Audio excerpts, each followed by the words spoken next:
महत्त्वाच्या बातम्या महाराष्ट्र सुपरफास्ट। पुढच्या 24 तासामध्ये पुणे, नाशिक, मराठवाडा आणि विदर्भामध्ये काही भागात ऑरेंज अलर्ट, वादळी वाऱ्यासह गाराही पडण्याची शक्यता। पुणे जिल्ह्याला अवकाळी पावसानं झोडपलं। पुण्यामध्ये काल 65 मिलीमीटर पावसाची नोंद, गेल्या 130 वर्षातला एप्रिल महिन्यातला सर्वाधिक पाऊस। पुण्यात काल झालेल्या पावसामुळे मोठं नुकसान, जनता वसाहतीत अनेकांचे संसार उघड्यावर, अनेकांच्या घरात पाणी तर काही घरांच्या भिंती कोसळल्या। पुण्यामध्ये काल झालेल्या मुसळधार पावसाचा मंदिरांना देखील फटका। दगडूशेठ गणपती मंदिराच्या शेजारी असलेल्या दत्त मंदिरामध्ये पाणी साचलं। काल म्हणजेच गुरुवारी गर्दी असल्यामुळे नागरिकांची तारांबळ। अहिल्यानगर पारनेर तालुक्यामध्ये शासनामार्फत नुकसानीचे पंचनामे सुरू। गेल्या 2 दिवसात झालेल्या अवकाळी पावसामुळे कांदा, गहू आणि फळबागांचं प्रचंड नुकसान झाल्याची माहिती, तर तातडीनं पंचनामे होत असल्यामुळे शेतकऱ्यांना दिलासा। सातपुड्यातील उमराणी गावात झालेल्या गारपिटीमुळे कैरी उत्पादक शेतकरी संकटात। गारपिटीमुळे झाडावरील कैऱ्या गळून पडल्यामुळे आमुचल उद्योगाला फटका बसण्याची शक्यता। नाशिकच्या निफाड तालुक्यामध्ये वाकद गावामध्ये अवकाळी पावसाचा कांदा पिकाला फटका। अरुण बडवर या दिव्यांग बांधवानं शारीरिक अडचणींवर मात करत कांद्याचं उत्पादन घेतलं, मात्र अवेळी आलेल्या पावसामुळे कांदा पिकाचं प्रचंड नुकसान। सलग 3 दिवस झालेला पाऊस आणि गारपीट यामुळे जळगाव जिल्ह्यामध्ये शेतकऱ्यांचं मोठं नुकसान। केळी, मका, ज्वारी, बाजरी, गहू या पिकांचं नुकसान, तातडीनं पंचनामे करून नुकसान भरपाई देण्याची शेतकऱ्यांची मागणी। गारपीट झाली, चक्रवादळ आलं, तर आमची 5 बिघा ज्वारी होती ते आरती दुसरी झाली, म्हणजे पडून गेले। आणि मजुरी आम्ही 2-4 दिवसामधून लावणारा होतो ज्वारी काटण्यासाठी, तर आता मजूर पण सांगता आहे, मग आमची मजुरी वाढली बुवा आणि ते ज्वारी खलास झाली बुवा, असं दृष्टी झाली बोल, कलर डाऊन झाला, अतिदृष्टी झाली, पुढे जपून गेलेली आहे। आता आम्हाला मदत काहीतरी जेव्हा तुम्ही सरकारनं ते विनंती झाली। माझ्या शेतात 5 बिघा ज्वारी होती, ते 5 बिघा ज्वारी आज तोंडे घास आलेला होता। उद्या 1-2 दिवसात कापायची होती, तेव्हा देवाने आपल्या तोंडातला घास विस्कून घेतला आणि तो आता ते शेतातली ज्वारी कशी काढायची हे आम्हाला चिंता पडलेली आहे। अतोनात असं अरबो खरबो रुपयाचं नुकसान शेतकऱ्याचं झालेलं आहे। शेतकऱ्यांना दिलासा देण्यासाठी शासनाने त्वरित पंचनाम्याचे आदेश काढावेत व शेतकऱ्यांना दिलासा द्यावा। ज्वारी पावसामुळे काळी पडून भाव पडण्याचे षड्यंत्र हे व्यापारी रचत असतात, यांनाही कुठेतरी आळा घालावा अशी मागणी आम्ही आज करत आहोत। अहिल्यानगर जिल्ह्यामध्ये अवकाळी पावसाचा फटका, एकूण 33% अधिक क्षेत्र बाधित। पारनेर तालुक्याला सर्वाधिक फटका, शेती पिकांचं, घरांचं आणि सौर ऊर्जा प्रकल्पाचंही नुकसान।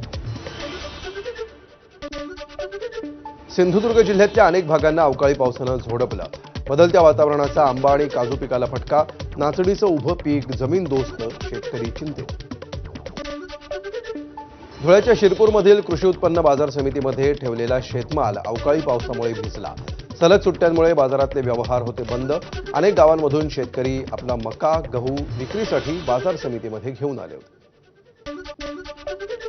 धुळे जिल्ह्यातल्या शिंदखेडा आणि साक्री तालुक्याला पुन्हा अवकाळीचा तडाखा, शेती पिकांचं मोठं नुकसान, शेतकरी अडचणीत। धुळ्याच्या शिंदखेडा तालुक्यातील बभळाच परिसरामध्ये वादळी वाऱ्यासह अवकाळीचा तडाखा, केळी बागांचं मोठं नुकसान, केळीची बाग वादळी वाऱ्यामुळे आडवी। नंदुरबार तालुक्यामध्ये वादळी वाऱ्यासह जोरदार गारपीट, टोकर तलाव शिवारातील राठोड यांच्या 2 एकरांवरील मका पीक जमीनदोस्त, तर मांजरे गावामध्ये वीज पडून एका बैलाचा मृत्यू। साताऱ्याच्या कराड तालुक्याला पावसाचा तडाखा, गारांमुळे 45 कुटुंबांचं सोलर पॅनल फुटलं, अनेक 4 चाकींच्या काचांना तडे। औंधमधल्या 6 एकरातल्या कलिंगड पिकांचंही नुकसान, तर मस्करवाडीमध्ये गोठ्याखाली जनावरं दबली। साताऱ्याला अवकाळीसह गारपिटीचा फटका, काढणीला आलेल्या पिकांचं मोठं नुकसान, वाई, खंडाळा, खटाव, कोरेगाव, कराड आणि पाटणला तडाखा, तर गहू, ज्वारी, मका आणि कलिंगडासह आंब्यालाही फटका। मागील 3-4 दिवसापासून वादळामुळे बरेच नुकसान झालं। अवकाळी पावसामुळे सगळे पिकं झोपलेत। ज्वारी, गहू, कडबा, रानात पडलेला कडबा हे ह्यांचं पूर्ण नुकसान झालंय।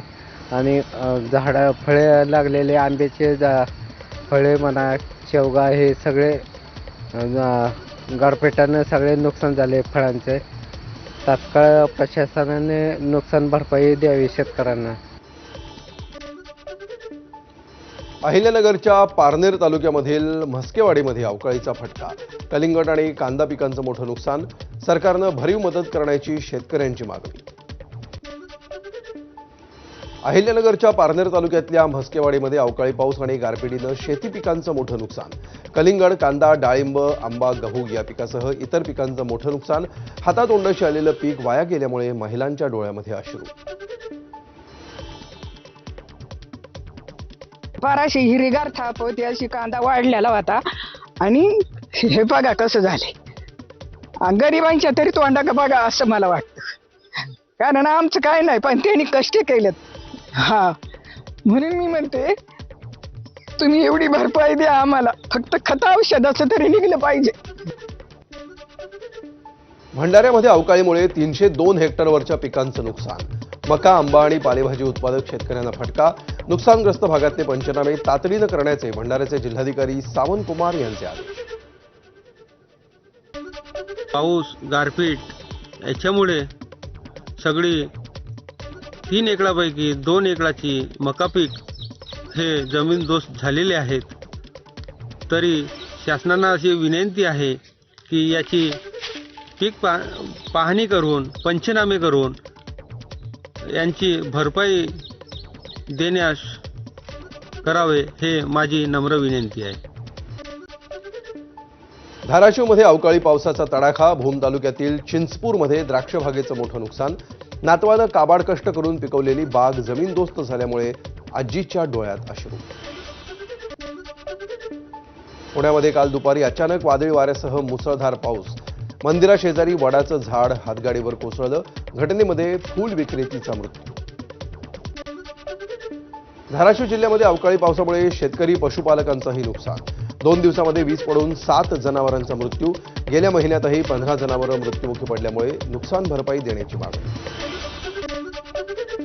विषबाधेमुळे 90हून अधिक मेंढ्यांचा मृत्यू. जळगावच्या पारोळा तालुक्यामध्ये आंबापिंपरी गावातली घटना. गेल्या 4 दिवसांपासून होणाऱ्या अवकाळी पावसामध्ये गहू आणि टोमॅटो ओला होऊन खराब झाला. तो मेंढ्यांच्या खाण्यात आल्यामुळे विषबाधा. पंढरपूर मंगळवेढ्यामध्ये अवकाळी पावसामुळे शेतीचं मोठं नुकसान. नंदेश्वर परिसरातील फळबागांचं नुकसान. शेतीचे पंचनामे करण्याची आमदार समाधान आवताडे यांची मागणी. आमदार आवताडे यांनी स्वतः परिसरामध्ये जाऊन केली पाहणी. बारामतीसह संपूर्ण पुणे जिल्ह्याला गारपीट आणि पावसाचा फटका. शेतकऱ्यांना तातडीनं आर्थिक मदत देण्याची खासदार सुप्रिया सुळेंची मागणी. कृषीमंत्री दत्तात्रय भरणे यांच्याशी चर्चा केल्याची सोशल मीडियावर पोस्ट. वैनगंगा नदीची पाणी पातळी कमी झाल्यामुळे गोंदिया शहराला पाणी टंचाईचा धोका. पाणी टंचाईची समस्या निर्माण होऊ नये म्हणून जलजीवन प्राधिकरणाकडून उपाययोजना. पुजारी टोला धरणाचं पाणी वैनगंगा नदीमध्ये सोडलं. तुळजाभवानी मंदिरामध्ये भाविकांमध्ये हुल्लडबाजी. रात्रीच्या वेळी 2 गटात बाचाबाची. पाण्याच्या बाटल्या आणि नारळ एकमेकांना फेकून मारले. हुल्लडबाजी कॅमेऱ्यात कैद.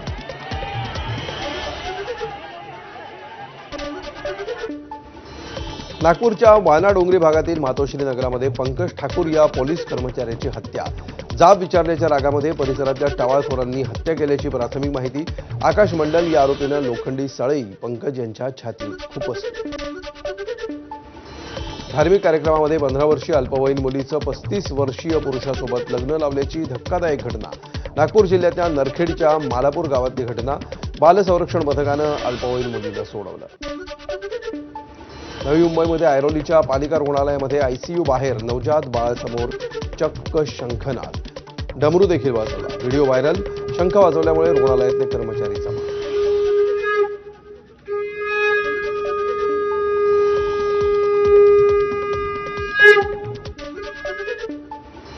मीरा रोड परिसरामध्ये स्पावर पोलिसांचा छापा.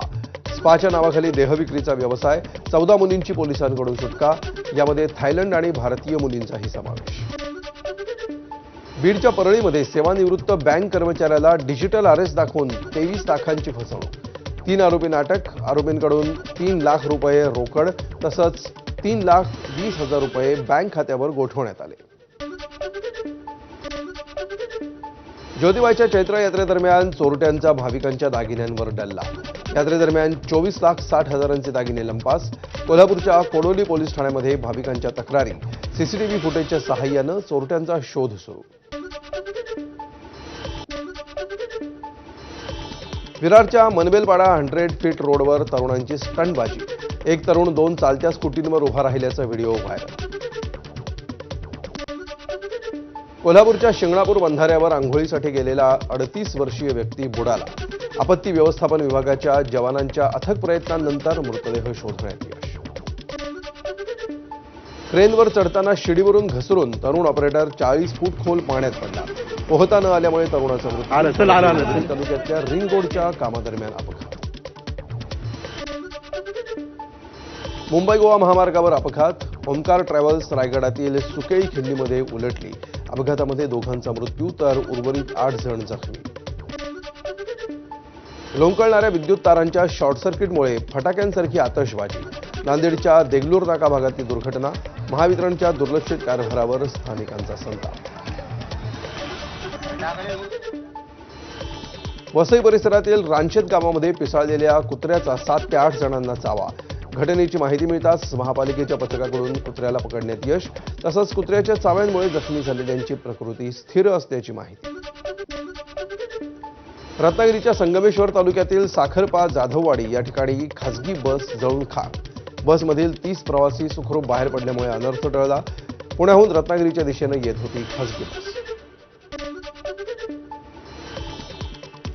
वाशिमच्या मालेगावमधील उमरदरी गावामध्ये उभारलेल्या जिओ कंपनीच्या टॉवरला आग. वीज पुरवठा करणाऱ्या विद्युत खोलीमध्ये तांत्रिक बिघाड झाल्यामुळे आग. वीज पुरवठा खंडित झाल्यामुळे परिसरातील मोबाईल सेवेवर परिणाम. ठाण्यातल्या वर्तकनगर परिसरामध्ये मिठाईच्या दुकानाला अचानक आग. दुकानाच्या पोटमाळ्यावरील छोट्याशा इन्व्हर्टर बॅटरीने घेतला पेट. घटनेमध्ये जीवितहानी नाही. आगीवर वेळीच नियंत्रण. नंदुरबारच्या बिलाडी गावाजवळ उभारत असलेल्या बिलाडी धरणाचा वाल चिघळला. धरणाला गावकऱ्यांचा तीव्र विरोध. धरणामुळे गावाला 3 बाजूंनी पाण्यानं वेढा पडणार असल्यामुळे गावाचं पुनर्वसन करण्याची मागणी.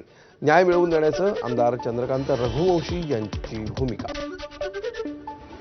यवतमाळच्या टिपेश्वर अभयारण्यामध्ये नियमांचं उल्लंघन. इको सेन्सिटिव्ह झोनमध्ये बेकायदेशीर बांधकामांवर कारवाई.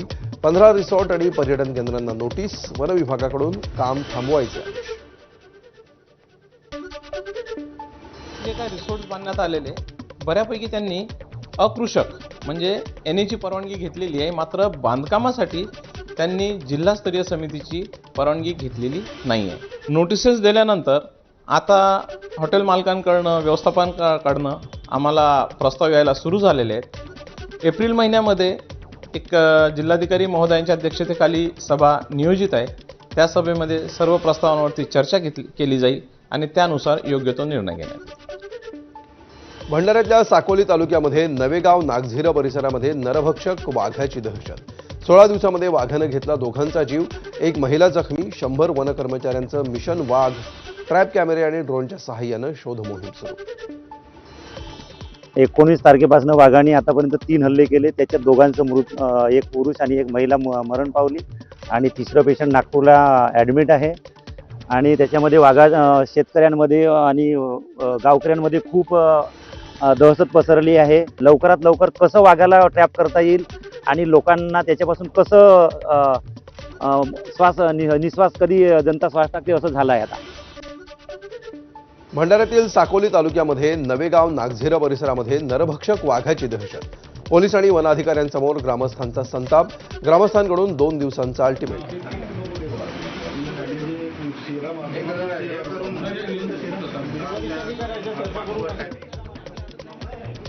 आज आमच्या लोकांचे जीव जात आहेत.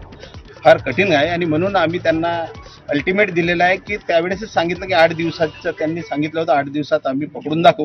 परंतु 8 दिवस झाले अजूनपर्यंत. आणि जर आता लवकर पकडला नाही आणि एखाद्याला समजा अजून अशी इजा झाली तर आता आमच्या पंचक्रोशीतले जेवढे गावं आहेत ते गाव एक होतील आणि इथं आमच्या म्हणजे फॉरेस्टवाल्यांची काही ऑफिस राहणार नाही, काही राहणार नाही, उद्ध्वस्त करून टाकू. यानंतर एक महत्त्वाचे अपडेट. अशोक खरातचं मुख्य केंद्र असलेला सिन्नर तालुक्यातील मिरगावमधील ईशान्येश्वर महादेव मंदिर आणि आलिशान फार्म हाऊस ज्या 16.5 एकर जागेवर बांधण्यात आलंय ती जागा खरातनं माळी कुटुंबाकडून बळकावल्याचा आरोप आहे. 2004 साली 16 लाखांची जागा खरातनं केवळ 4 लाखात खरेदी करून नावावर करून घेतल्याचा आरोप जमिनीचे मालक जगदीश माळी यांनी केलाय. या माळी कुटुंबासोबत बातचीत केली आहे आमच्या प्रतिनिधींनी.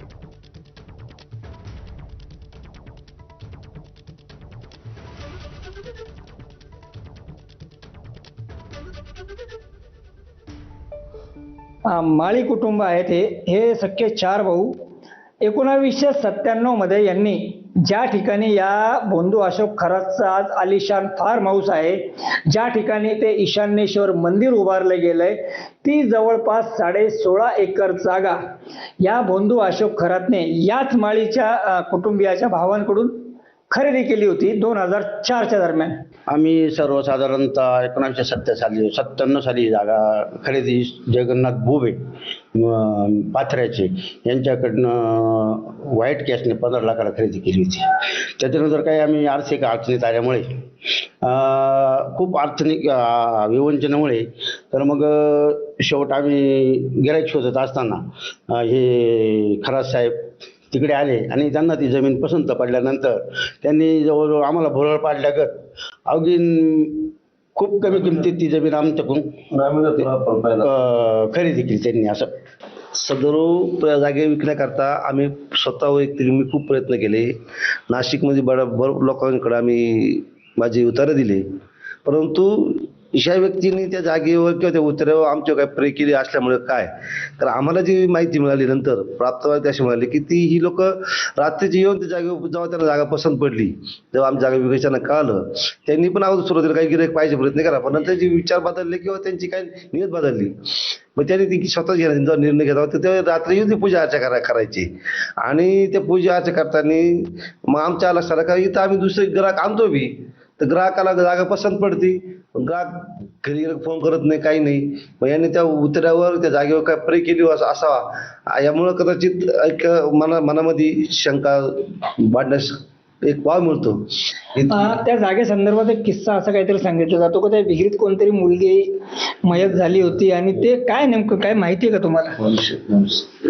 त्यांनी ते आम्हाला पण सांगितलं होतं की बाबा सर्व तुम्ही जर कंटिन्यू राहिले कायमचं तर तुमचा बी काहीतरी असंच होऊ शकतं अशी भीती निर्माण करून दिली तुमच्या भावापैकी. आम्ही 4 भावापैकी दोघांचं काहीतरी तुमचं इथं होईल आणि आम्ही 2च भाऊ तिकडे राहत होतो त्यावेळेस. ती माणसाने मानसिक भीती निर्माण करून दिली त्यांनी आणि दुसरं व्यवहारही होऊन दिले नाही. बाहेर इतर लोक आले तर त्यांचे होऊन दिले नाही व्यवहार आणि त्यांनी स्वतः अतिशय अल्पदरात करून घेतली खरेदी आणि ती बी पूर्ण अमाऊंट आम्हाला दिली नाही व्यवस्थित. आमच्या एकच शासनाकडे मान्य की आम्हाला आज आम्ही भूमिहीन झालेलो आहे, आम्हाला ती आमची जी जमीन आहे ती आम्हाला परत मिळावी ही आमची शासनाकडे मागणी आहे. नितीन ओझा, एबीपी माझा, कुंदेवाडी, सिन्नर. आणि आता पुन्हा महाराष्ट्र सुपरफास्ट.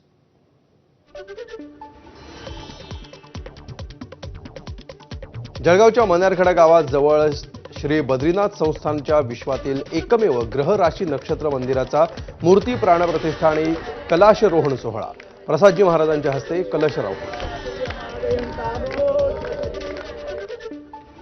साताऱ्याच्या पाटणमधील सोनवडे गावच्या नवलाई देवीची यात्रा उत्साहात संपन्न. शेकडो भाविकांची यात्रेला उपस्थिती. देवीचा छबिना आणि सासनकाठे नाचवून यात्रा साजरी करण्याची परंपरा तर गुलालाची उधळण करत केला देवीच्या नावाचा जयघोष. हिंगोलीच्या वसमतमध्ये दुर्गादेवी यात्रेनिमित्त रथोत्सव. शेकडो वर्षांची जुनी परंपरा आजही कायम. कुरुंदा गावचं ग्रामदैवत असलेल्या दुर्गादेवीची यात्रा सुरू. रात्री सुद्धा रथोत्सवाला मोठी गर्दी. धाराशिवच्या येरमाळामध्ये येडेश्वरी देवीच्या यात्रेचा उत्साह. राज्यासह कर्नाटक आणि आंध्र प्रदेशातून भाविक येरमाळ्यात. पालखी सोहळ्यावर आज हेलिकॉप्टरमधून पुष्पवृष्टी होणार. शासकीय कंत्राटदारांचा पुन्हा एकदा आंदोलनाचा इशारा. 7 एप्रिलपासून राज्यभर बेमुदत काम बंद आंदोलन करणार. 96,000 कोटींची देयकं थकीत असल्यामुळे कंत्राटदार आक्रमक. मुंबई महापालिकांच्या शाळांमध्ये मनाचे श्लोक सक्तीचे करण्याबाबत विरोधी पक्षनेत्या किशोरी पेडणेकरांचा प्रस्तावावर 9 तारखेच्या सभेमध्ये चर्चा होणार. MIMचा विरोध. विद्यार्थ्यांच्या मानसिक आणि नैतिक विकासासाठी मनाचे श्लोक उपयुक्त असल्याचं पेडणेकरांचं मत. मुलांवर चांगले संस्कार झाले तर चांगली भावी पिढी उदयाला येईल. सर्व जातीच्या मुलांवर संस्कार व्हायला हवेत. त्यामुळे मनाच्या श्लोकला विरोध करण्याची गरज नाही. मुंबईतल्या सगळ्या शाळांनी हा अभ्यासक्रम घ्यावा. किशोरी पेडणेकर यांचं मत. मनाचे श्लोक हे आपल्या रामदास स्वामी समर्थांच्या लिखित असलेले ते मनाचे श्लोक आहेत. खरं म्हणजे मला आत्ता कळतंय आपल्या माध्यमातून की कुठेतरी कोणीतरी विरोध केलाय. खरं म्हणजे विरोध करायची गरजच नाही. मुंबई महापालिकेमध्ये सत्तेत येताच सत्ताधाऱ्यांकडून 1000 कोटींपेक्षा अधिकची कंत्राटं रद्द. प्रशासकीय काळामध्ये निघालेली कंत्राटं भाजप शिवसेनेनं थांबवली. यामध्ये भायखळा प्राणी संग्रहालय विस्ताराच्या मोठ्या कंत्राटाचा देखील समावेश. देशातील पहिल्या बुलेट ट्रेनमध्ये 21 किलोमीटर लांबीचा बोगदा. बीकेसी ते शेळफाटा दरम्यान बोगद्याचं काम सुरू. बोगद्यातील 7 किलोमीटरचा भाग ठाण्याच्या खाडी खालून तर 5 किलोमीटरचं काम NATM पद्धतीनं होतंय पूर्ण. बोगद्याच्या आत ड्रेनेज सिस्टीमचं काम. चंद्रपूरमधील ताडोबा व्याघ्र प्रकल्प पर्यटनामध्ये पुन्हा अव्वल. 2025-26 मध्ये 3.81 लाख पर्यटकांची विक्रमी नोंद. सफारीतून ताडोबाला 35 कोटींचा महसूल. वर्ध्याच्या बोर व्याघ्र प्रकल्पांतर्गत येणाऱ्या हिंगणी बफर रेंजमध्ये 100 सफारी पूर्ण. सफारी गेट 26 जानेवारीला खुलं झालं होतं. सफारीमध्ये वाघ, अस्वल, बिबट, सांबर, मोर, रान, कुत्रे यासारखे प्राणी पाहायला मिळतात. अमेरिका आणि इस्रायलनं इराणचा B1 नावाचा पूल उडवला. हल्ल्यामध्ये इराणमधील अवाढव्य B1 पुलाचे झाले 2 तुकडे. तेहरान आणि करज या 2 शहरांना जोडतो B1. पुलावरच्या हल्ल्यावरून इराणचा अमेरिकेवर संताप. पुलांवरील हल्ल्यामुळे शरणागती पत्करणार नाही. इराणचे परराष्ट्र मंत्री अब्बास आराघची यांनी मांडली भूमिका. इराकच्या इरबिल प्रांतामध्ये मोठी आग लागल्याचं समोर. तेल शुद्धीकरण केंद्राला ड्रोन हल्ल्या